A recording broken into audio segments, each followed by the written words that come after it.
Task 1. Listen to the text and for each question mark the correct answer A, B, C or D. You now have 40 seconds to look through the task. You will then hear the recording twice.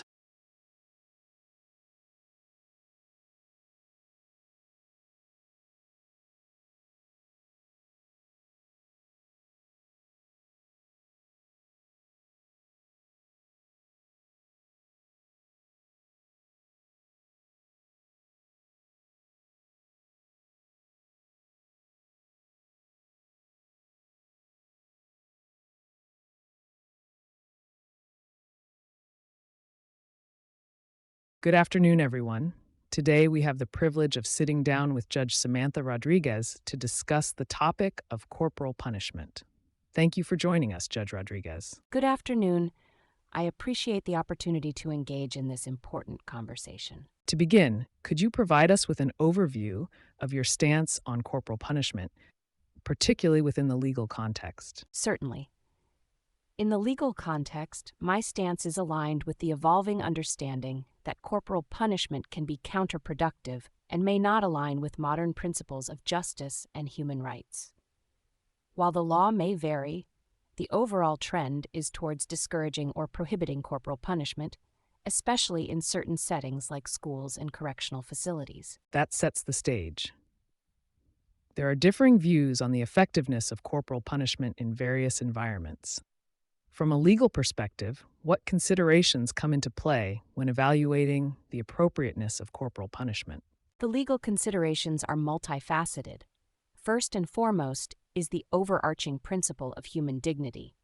The legality of corporal punishment is often scrutinized based on whether it respects the inherent dignity of an individual.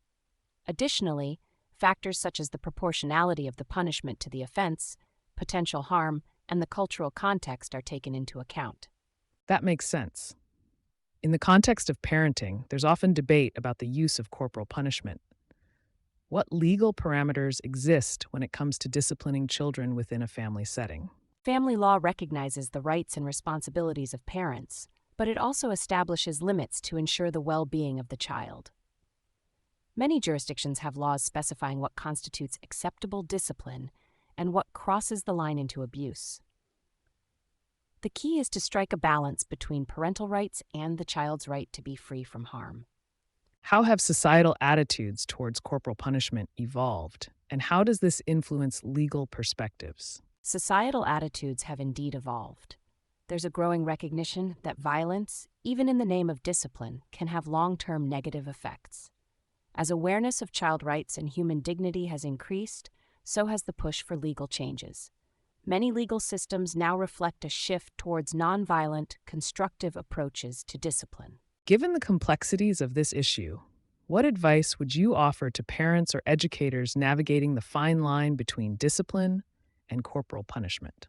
I would advise parents and educators to explore alternative disciplinary methods that focus on teaching and guiding rather than inflicting physical harm.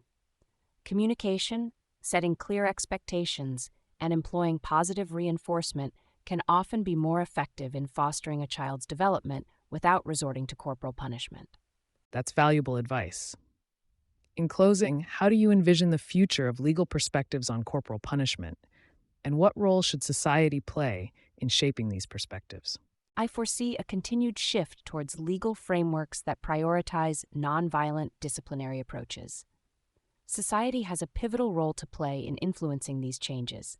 By fostering awareness, engaging in open dialogues, and advocating for the well-being of individuals, we can contribute to a legal landscape that aligns with our evolving understanding of justice and human rights. Thank you, Judge Rodriguez, for sharing your insights on this complex and evolving topic. It's been enlightening to hear your perspective. Thank you for providing a platform to discuss these important legal and societal considerations.